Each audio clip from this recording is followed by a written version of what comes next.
छक्के छुड़ा देंगे, ये बात है। इनको पता लग जाएगा सामने वालों के, आपके सामने इलेक्शन कौन लड़ रहा है, ये हाँ। उन्होंने ये कहा है कि मेरा मूड बीजेपी में जाने का है, वो तो उनका मूड है, और चुनाव लड़वाने का जो मूड है वो हमारा मूड होगा, हम उनको चुनाव लड़वाएंगे। समाज सेवा करके राजनीति में आए हैं, कुछ करके राजनीति में आए हैं। इससे पहले जो राजनीति में थे उन्होंने तो बुल्ले छंगे हैं, तो बुल्ला ही छंगे हैं, सेवा तो करी को नहीं। वो आदमी तो सेवा करके राजनीति माना, कोई जुल्म है क्या? एलनाबाद के लोग उनको चुनाव लड़वाएंगे तो बिल्कुल 101% श्योर जीतेंगे, और जीतेंगे नहीं ये सबसे बड़ी जीत होगी। मीनू बेनीवाल जी के आने से पूरे प्रदेश में माहौल बनेगा।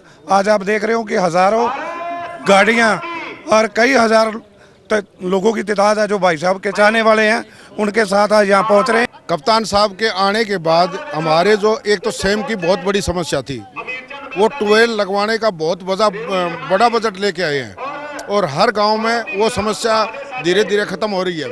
न्यू दुर्गा ज्वेलर्स सिरसा, खारिया वाले प्रभुजी सोनी व पीली मंदोरी वाले सज्जन सोनी का भारत सरकार द्वारा मान्यता प्राप्त मशहूर hallmark jewellery showroom New Durga jewellers, Parshuram Chowk, Sirsa. अधिक जानकारी के लिए संपर्क करें 9813932001 या 9466697217। बहुत बहुत अच्छी तरह से आपको दिखा रहे हैं तस्वीरें कि तमाम जो लोग हैं वो पहुंच रहे हैं रैली में, और आज यहाँ पर भारतीय जनता पार्टी है वो रैली करने जा रही है। रोडी क्षेत्र है ये। हमारे साथ कुछ और लोग भी हैं। हमारे साथ पूर्व सरपंच है जमाल से, और मीनू बेनीवाल के खासम खास है। तो आज कैप्टन साहब ज्वाइन कर रहे हैं बीजेपी? बिल्कुल जी जी। जी। तो कितने समर्थकों के साथ आए हैं, क्या कुछ रणनीति है? 600 से 700 गाड़ियाँ लेके आए हैं कप्तान साहब ज्वाइन करने के लिए। तो क्या रणनीति क्या है आगे? आप पहले वो उन्होंने कहा था कि मैं समाज सेवी हूँ, चुनाव नहीं लड़ूंगा, फिर ऐन वक्त पे आकर के पत्ते खोल दिए कि बीजेपी ज्वाइन करनी पड़ेगी। अब वही बात हो जाएगी कि चुनाव भी लड़ेंगे। लोगों ने ये माइंड सेट कर रखा है कि कैप्टन साहब चुनाव लड़ेंगे। समाज सेवा करना और समाज सेवा करके राजनीति में आए हैं, कुछ करके राजनीति में आए हैं। इससे पहले जो राजनीति में थे उन्होंने तो बुल्ले छंगे हैं, तो बुल्ला ही छंगे हैं, सेवा तो करी को नहीं। वो आदमी तो सेवा करके राजनीति माना, कोई जुल्म है क्या? ये बात, यानी कि चुनाव लड़ेंगे, पक्की बात है? पक्की 1000%। अगर पार्टी टिकट देगी तो 1000% चुनाव लड़ेंगे। चुनाव लड़ेंगे तो परिस्थितियां कैसी होंगी? एक तरफ अभय चौटाला हैं, भरत सिंह बेनीवाल हैं, और क्या कहेंगे पवन बेनीवाल ने भी पिछला चुनाव लड़ा। छक्के छुड़ा देंगे, ये बात है। इनको पता लग जाएगा सामने वालों के, आपके सामने इलेक्शन कौन लड़ रहा है, ये हाँ। आप बोल रहे थे कि समाज सेवी है, समाज सब अपने इसमें पार्टी ज्वाइन करके बीजेपी में आकर के समाज सेवा करेंगे, सबसे बड़ी समाज सेवा वो करेंगे। और आप कह रहे हैं चुनाव भाई साहब नहीं लड़ेंगे, हम चुनाव उनको लड़वाएंगे, क्योंकि उनके लिए, हमारे विकास के लिए उनको राजनीति में लाना बहुत बड़ी मजबूरी है, और राजनीति में ला करके और जो सेवा करेंगे वो सबसे बड़ी समाज सेवा करके दिखाएंगे। ये कहा था कि मैं चुनाव नहीं लड़ूंगा, मैं वैसे ही समाज सेवा करना चाहता हूं। जनता ने, हमने उनको, कार्यकर्ताओं ने, एलनाबाद के लोगों ने उनको चुनाव लड़ने के लिए प्रेरित किया है कि आप असली सेवा आप इसमें राजनीति में आकर के करोगे। तो हम उनको चुनाव लड़वाने के लिए, अब तो पार्टी ज्वाइन करी है, चुनाव लड़ाने की उनकी पता नहीं मंशा है या नहीं है, पर हम उनको चुनाव लड़वाएंगे। अगर हम चुनाव लड़वाएंगे तो जितवाने के लिए लड़वाएंगे। अगर जनता चुनाव लड़वाएगी तो आप मानते हो कि वो जीतेंगे नहीं। एलनाबाद के लोग उनको चुनाव लड़वाएंगे तो बिल्कुल 101% श्योर जीतेंगे, और जीतेंगे नहीं ये सबसे बड़ी जीत होगी, क्योंकि आप कह रहे हो ना समाज सेवी, उनका काम, उनका जो मन है वो सेवा करने का है, और जो सेवा करेगा वो बिल्कुल। मैं भाषण सुन रहा था 2 दिन पहले, उन्होंने कहा कि मेरे को घुमाने फिराने की आदत नहीं है, मैं स्पष्टवादी हूँ। स्पष्ट मैंने कहा कि मैं ये कहूँ भी 4 लोग आके कहें, फिर मेरा माहौल बनाए, ये कहे। उन्होंने स्पष्ट कह दिया, अभी मेरा मूड है, मैं बीजेपी में जाऊंगा। हाँ, उनका मूड बीजेपी में आने का है, और चुनाव लड़ाने का मूड हमारा है। उन्होंने ये कहा है कि मेरा मूड बीजेपी में जाने का है, वो तो उनका मूड है, और चुनाव लड़वाने का जो मूड है वो हमारा मूड होगा, हम उनको चुनाव लड़वाएंगे। तो इलाके के कामकाज हो पाएंगे? वो तो हो रहे हैं। हमारे पूरा हरियाणा में शायद आप घूमे होंगे, और एलनाबाद एक ऐसा हल्का है जहाँ पर इतना विकास हुआ है इन 2-3 सालों में। आप इस बात की, आप पूरे हरियाणा में जाकर के कहीं पूछोगे तो वो कहेंगे एलनाबाद में विकास हुआ है, और एलनाबाद में विकास हुआ है, और किसके कारण हुआ है? भाई साहब के कारण हुआ है। और जबकि यहाँ पे जो एमएलए है वो पार्टी के खिलाफ है। हाँ जी, आप कहाँ से हैं सर? मैं खेड़ी गांव से हूँ सर। तो क्या लग रहा है इस बार जो ज्वाइन करेंगे मीनू बेनीवाल, परिस्थितियाँ कैसी होंगी? कोई बहुत बड़ा बदलाव होगा सिरसा लोकसभा क्षेत्र में? हाँ हाँ, बहुत बड़ा बदलाव होगा। यानी कि बीजेपी को बूस्ट मिलेगा एलनाबाद में, सिरसा में, क्या कहेंगे? बहुत ज़्यादा बूस्ट मिलेगा, कोई फाइट में ही नहीं है। तोर साहब इतनी बड़ी लीड से जीत रहे हैं। मीनू बेनीवाल जी के आने से पूरे प्रदेश में माहौल बनेगा।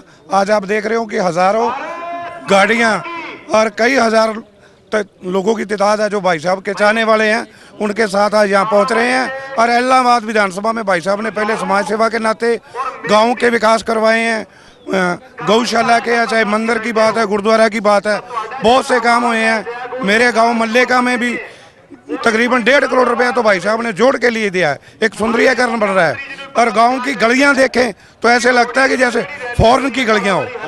तो अभय सिंह चौटाला ये कहते थे कि ये जो पैसा है ये सरकार की ग्रांट है, अपने पास से कुछ नहीं दिया। सरकार की ग्रांट है, सरकार हर बार पैसा देती है, तो सरकार के जो ग्रांट हर जगह पे सही जगह पे लगना सबसे बड़ी बात ये है। सरकार पैसा किसी के जेब में नहीं है, किसी अपने पास से कितनी सेवा कर सकता है कोई, और सरकार से ला करके अगर कोई सेवा कर रहा है तो वो अपनी जेब में भी डाल सकता है। बहुत से नेता ऐसे हैं जो सरकार से पैसा लाकर अपनी जेब में डालते हैं, और इसने सरकार से पैसा ला करके हमारे लोगों की सेवा की है।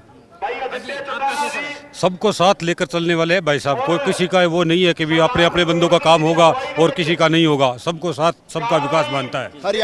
हरियाणा के हमारे एलनाबाद से जहाँ हर गांव में आंखों का कैंप लगा है, और हर गांव से करीब 50 लोगों का औसत पड़ी है जो फ्री आंखों के ऑपरेशन हुआ है। तो हरियाणा में तो और बहुत काम है, वहाँ पे क्यों नहीं लग रहे कैंप? एक एलनाबाद में कैसे लग रहे हैं? एलनाबाद का विधायक हाँ जी, हाँ जी, एलनाबाद में गांव शक्कर मंदोरी है सर, और बहुत विकास हुआ है। कप्तान साहब के आने के बाद हमारे जो एक तो सेम की बहुत बड़ी समस्या थी, वो ट्यूबवेल लगवाने का बहुत बड़ा बजट लेके आए हैं, और हर गांव में वो समस्या धीरे धीरे ख़त्म हो रही है। और दूसरी बात, हमारे सेम नाला है, उसके अंदर इतनी बड़ी समस्या थी कि बाढ़ आने का 10-12 काम ऐसे थे जो पूरी चपेट में थे। उनके आने से वो हमारे आने के बाद में ऐसी उसका सुधार हुआ है। हर बार बजट बहुत बड़ा लेके आके उसका सुधार हुआ है, तो ताकि हम बाढ़ के ग्रस्त से बच रहे हैं। अगर नहीं होता तो पूरे 13-14 काम हमारे होते हैं। हर गांव में लाइब्रेरी, भाई साहब ने हर गांव में लाइब्रेरी का उद्घाटन किया है, लाइब्रेरी बनाई है हर गांव के अंदर, खाड़ा मोगा दिए हर गांव में। विकास के लिए बहुत ज़्यादा काम किया 3 साल में भाई साहब ने। भाई साहब मीनू बेनीवाल जैसा आदमी नहीं है यहाँ इलाहाबाद के अंदर। धन्यवाद। आपने दिखाया तस्वीरें कि किस तरह से जो लोग हैं वो इस रैली में पहुंच रहे हैं, क्या कुछ वो सोच रहे हैं, उनको लेकर भी हमने चर्चा करी। और लगातार जो लोग आ रहे हैं उनसे भी हमारी बातचीत है वो लगातार जारी रहेगी। हाँ जी, हाँ जी, क्या लग रहा है इस बार जो है 2024 में बीजेपी की रैली में काफ़ी लोग आ रहे हैं, लेकिन कुछ लोग ये भी कह रहे हैं कि भाई रैली है इसलिए आ रहे हैं। परिस्थितियाँ किस तरह की हैं? परिस्थितियाँ अनुकूल है। तीसरी बार नरेंद्र मोदी जी के नेतृत्व में भारत में सरकार बनने जा रही है। इस प्रकार की परिस्थितियों में लोगों का ये जो जुड़ाव है सीधे तौर पर ये निर्देश दे रहा है कि आने वाले टाइम के अंदर भारतीय जनता पार्टी की सरकार बनने जा रही है। आपको दिखा रहे हैं तस्वीरें, और रैली की तस्वीरें भी हम आपको दिखा देते हैं, क्योंकि आज रोडी विधानसभा क्षेत्र में, ये पुराना रोडी विधानसभा क्षेत्र होता था और अब कालांवाली बना दिया गया है नए परिसीमन में, 2009 के परिसीमन में। और आज ये जो इलाका है ये इनेलो का गढ़ कहा जाता है। यहाँ से जननायक चौधरी देवीलाल भी विधायक रहे, ओम प्रकाश चौटाला यहाँ से विधायक रहे, अभय सिंह चौटाला यहाँ से विधायक रहे।